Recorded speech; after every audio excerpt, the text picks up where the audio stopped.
Hoje o Conexões traz o segundo episódio que discute as cotas nas instituições públicas federais de ensino no Brasil. E para falar sobre esse tema, nós contamos com a presença de Laurence Lopes, que é diretor do Centro de Gestão Acadêmica da Universidade Federal de Goiás. Olá, muito obrigada pela sua presença. Bom, para começar, queria que o senhor explicasse para a gente quais os critérios para que os alunos de escola pública participem da seleção, do SISU, por meio das cotas. Sim, a lei que define a reserva de vagas é uma lei que prevê que todas as cotas elas devem ser para estudantes oriundos de escolas públicas, ou seja, primeiro, segundo e terceiro anos integralmente em escolas públicas. E qual que é a reserva de vaga para esses estudantes? Como é que isso funciona? Dentro dessas vagas existe uma diferenciação para as outras cotas também? Como é que isso ocorre? Sim, as opções de participação dos estudantes na reserva de vagas, ela acontece para todas as condições de participação, seja renda inferior, preto, pardo, indígena e pessoas com deficiência, que foi a última inclusão na reserva de vagas.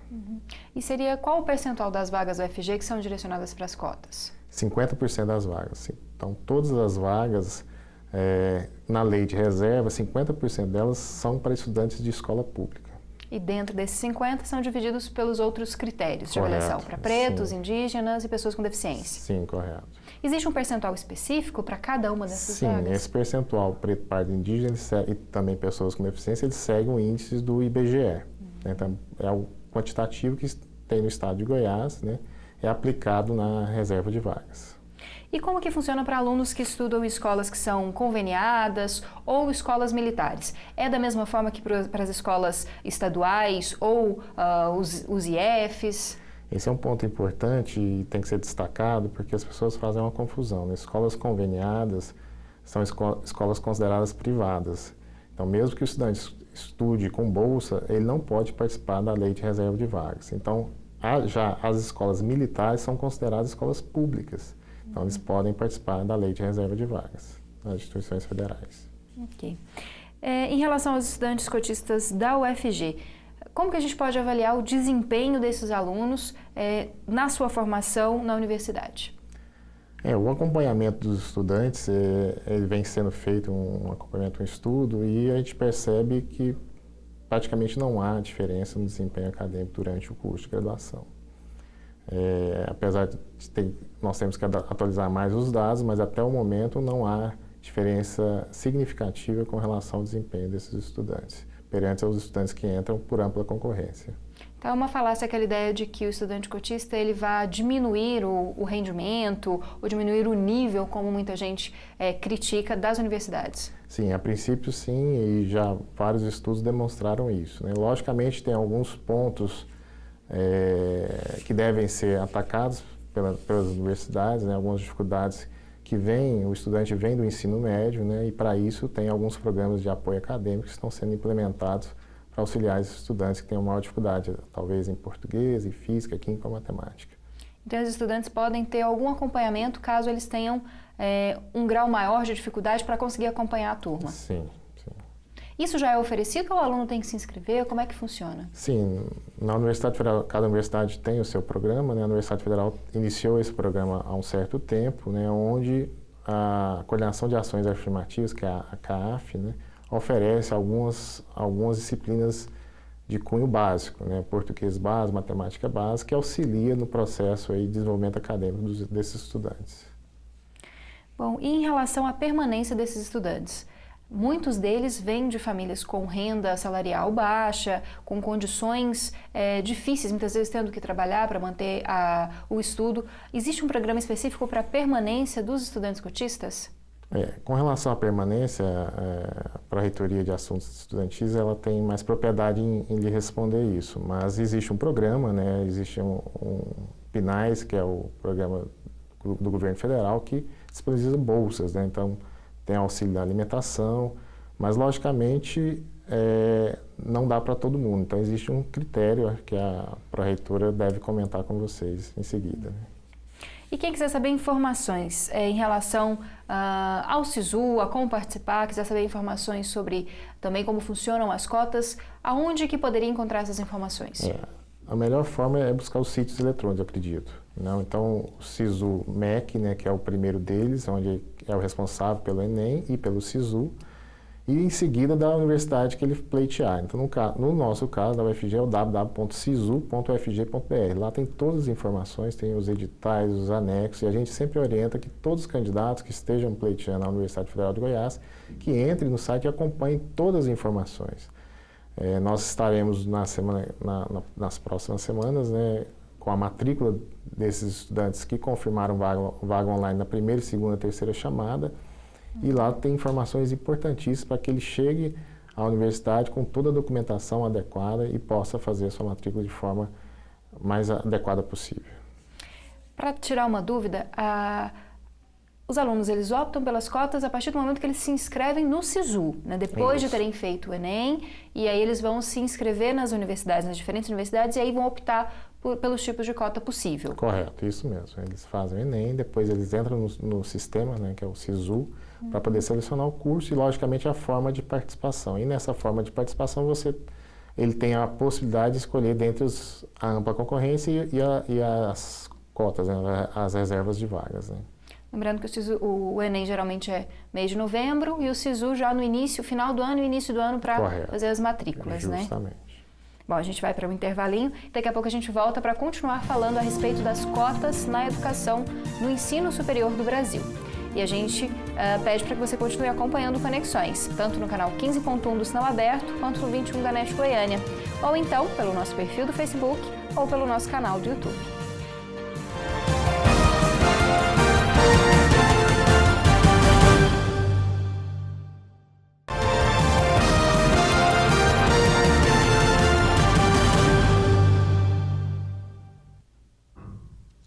Estamos de volta com Conexões, que está tratando sobre cotas no ensino superior. E hoje nós já conversamos com Laurence Lopes, que é diretor do Centro de Gestão Acadêmica, no primeiro bloco, e agora voltamos para conversar com a pró-reitora Maísa da Silva, que é da Pró-Reitoria de Assuntos da Comunidade Universitária da UFG. Olá, Maísa, obrigada pela sua presença. Eu que agradeço, Camila. Bom, para começar, queria que você destacasse para a gente a importância das cotas e das ações afirmativas para a educação no país e também no contexto mais local da Universidade Federal de Goiás e do nosso estado. As cotas, elas têm a importância de resgatar historicamente uma tentativa de diminuir a desigualdade social, sobretudo no acesso à educação superior pública e gratuita no Brasil. E especialmente em Goiás, né, nós somos um estado, uma cidade muito desigual. Eu acho que isso tem um impacto muito grande para enfrentar essa desigualdade a partir da reserva mesmo de vagas, né, para um público específico, que seja o de baixa renda, né, as pessoas de cor negra, indígenas, quilombolas, né, e pessoas com deficiência. Então as cotas elas cumprem esse papel de garantir acesso mais igualitário, né, numa realidade extremamente desigual que é a brasileira, a goiana e a goianiense também, né. Claro que nós não temos só alunos do nosso estado, mas essa reserva de cotas é exatamente isso, quer dizer, encurtar o caminho para buscar reduzir a desigualdade de uma forma mais rápida, né? Se a gente fosse esperar medidas estruturais de longo prazo, isso ia demorar muito e o investimento é absolutamente insuficiente na educação básica para reverter essa situação e as cotas elas encurtam esse caminho, né? É possível dizer que as próximas gerações, os filhos dos cotistas, eles vão ter um acesso melhor à educação, eles vão ter uma realidade melhor, diferente do que os pais tiveram? Se conseguirmos garantir o sucesso acadêmico dos cotistas, e isso tem sido comprovado em inúmeras pesquisas, que eles têm desempenhos muito semelhantes e às vezes superior aos não cotistas, com certeza, as estatísticas demonstram, né, os dados oficiais, IBGE, IPEA, vem demonstrando ano a ano que o acesso à escolaridade, que a profissionalização de nível superior, de fato garante uma mobilidade social importante para as pessoas e elas mudam o patamar de renda, elas melhoram a qualidade de vida, elas têm mais empregabilidade e condições de ter uma mobilidade de classe social. Comprovadamente, as pessoas que têm mais escolaridade, elas ganham mais e têm mais chance de emprego do que as que não têm. senhora falou do sucesso dessas políticas. Para garantir o sucesso é preciso garantir também a permanência do estudante que entra na universidade, né? Não é só melhorar o acesso, mas também garantir que ele conclua o curso e conclua o curso de forma satisfatória. Sim, a gente costuma dizer o seguinte, chegar até aqui é mérito seu, né? E claro, com a contribuição também das cotas, né? Da reserva de vagas. E permanecer aqui é um desafio de todos nós. A permanência dos estudantes que chegam na universidade com essa, vamos dizer assim, com essa diferença, sobretudo de classe social, a gente tem um desafio muito grande de desenvolver serviços e políticas que favoreçam a sua permanência no interior da universidade até a conclusão e ter sucesso acadêmico, né? É um desafio muito grande, porque as pessoas convivem com diversas necessidades, às vezes até de trabalhar enquanto estudam, e isso, né, tira um pouco as possibilidades de sucesso acadêmico.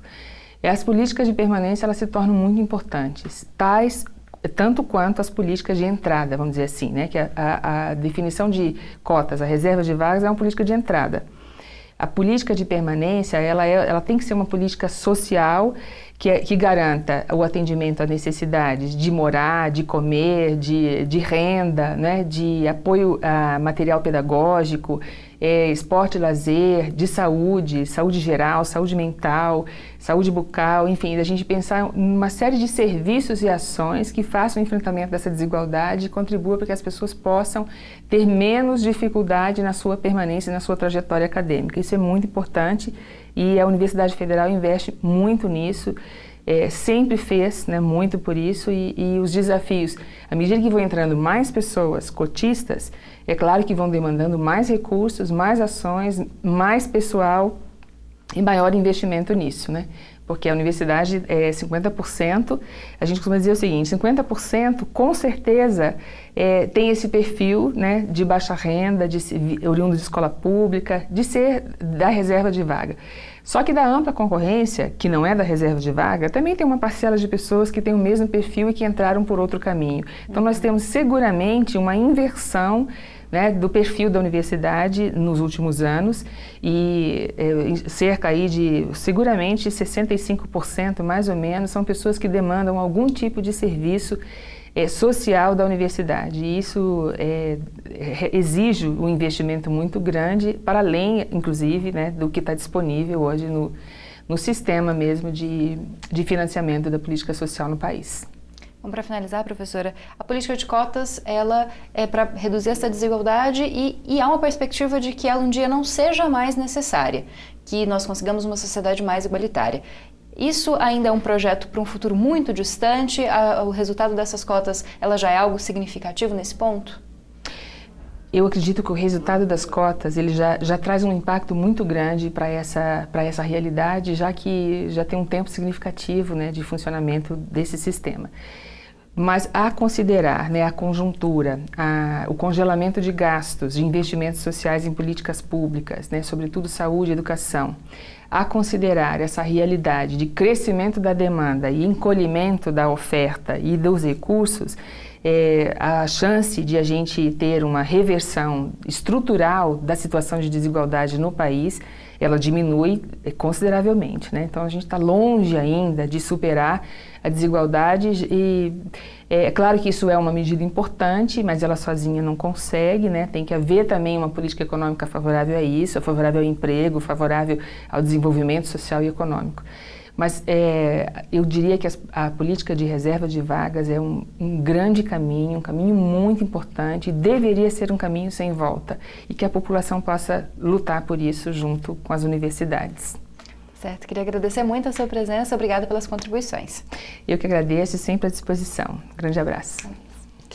Bom, e nós vamos para um intervalo e daqui a pouco você continua conferindo as informações sobre as cotas nas universidades e estudos federais também na educação superior no Brasil. Durante o tempo do intervalo você pode contribuir com o programa. Você pode mandar a sua sugestão pelo jornalismo@tvufg.org.br ou então uma mensagem no WhatsApp, 99181 1406. Espero daqui a pouquinho.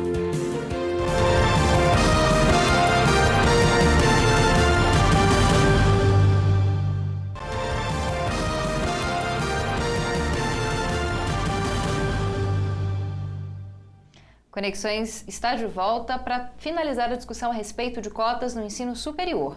Nós já conversamos com o Laurence Lopes, que é diretor do Centro de Gestão Acadêmica, e também com a Maísa da Silva, pró-reitora da Procon. E agora vamos conversar então com a Marline Dornelles de Lima, que é da Coordenadoria de Ações Afirmativas. E vamos saber como a universidade atende a esses alunos. Olá, muito obrigada pela sua presença, Marline.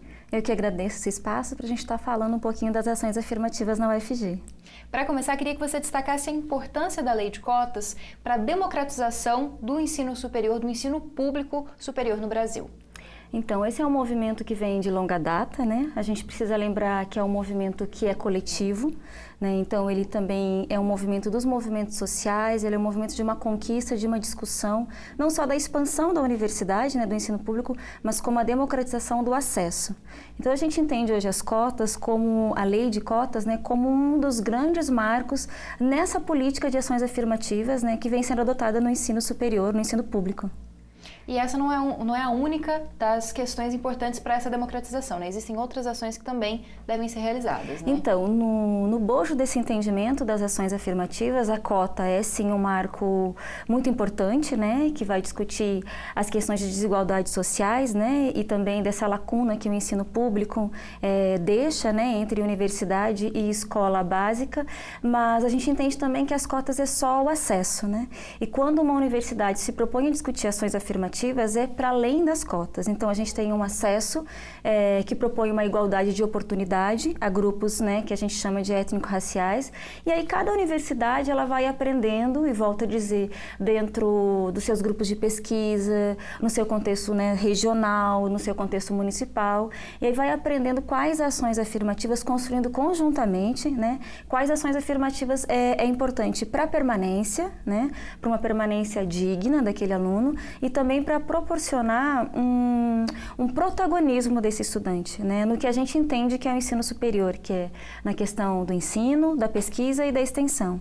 Então, a UFG vem, ao longo desses anos, né, implantando algumas políticas de ações afirmativas, para além das cotas, né. A gente gosta muito de contar que antes da lei de cotas, que foi em 2012, né, já em 2008, a gente apresenta um programa de cotas para indígenas e quilombolas, né?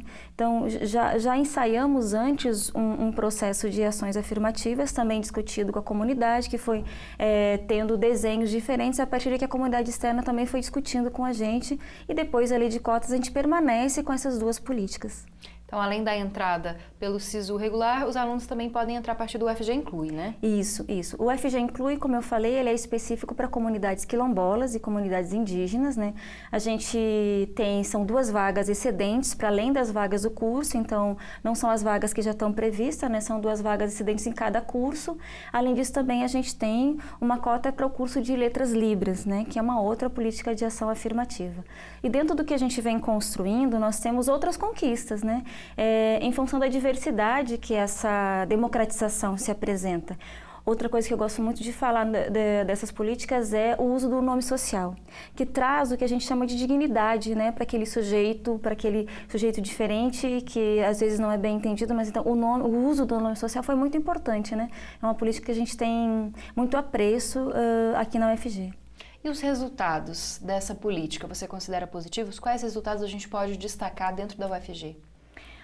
Olha, nós temos então aí uma trajetória, né, com o UFG Inclui, e antes do UFG Inclui também grupos de pesquisa e estudiosos que estavam acompanhando esse protagonismo desse estudante de escola pública, né, e como ele vinha desempenhando. A gente já tem hoje, com muita satisfação, falar na pós-graduação. Hoje nós temos políticas de ações afirmativas na pós, também conquistadas com muito diálogo e muitas negociações no sentido de termos 20% de cotas nos programas de pós-graduação.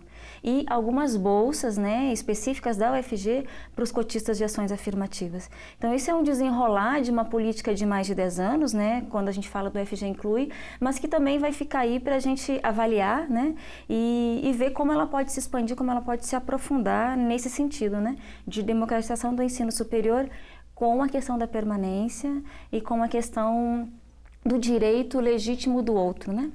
Professora, para finalizar, apesar desses resultados positivos, dessa democratização que é sentida, ainda há a questão do preconceito. Aqui dentro da universidade, existe essa questão do preconceito? O que os professores e também, claro, os órgãos responsáveis podem fazer para enfrentar esse problema? Bom, o que a gente tem percebido, não só aqui na UFG, mas uma discussão nacional, né, dessa política de ações afirmativas, pela sua necessidade de uma constante avaliação e planejamento, é sim a questão do preconceito, né? E a gente costuma dizer que essas ações, elas geram um movimento, elas geram conflito e elas geram estranhamentos, né? Primeiro porque a gente sai de um contexto universitário, né, que historicamente foi elitista. Né, o acesso e a permanência de um curso, por exemplo, alguns cursos é muito caro. Então a gente sai de uma realidade e apresenta-se outra realidade. Então o que gera esse movimento? Gera uma própria avaliação da universidade, dos docentes, né? Ela movimenta com toda a universidade, com o transporte, com os professores em sala de aula, com o restaurante universitário, com toda uma vida acadêmica que é muito viva, né?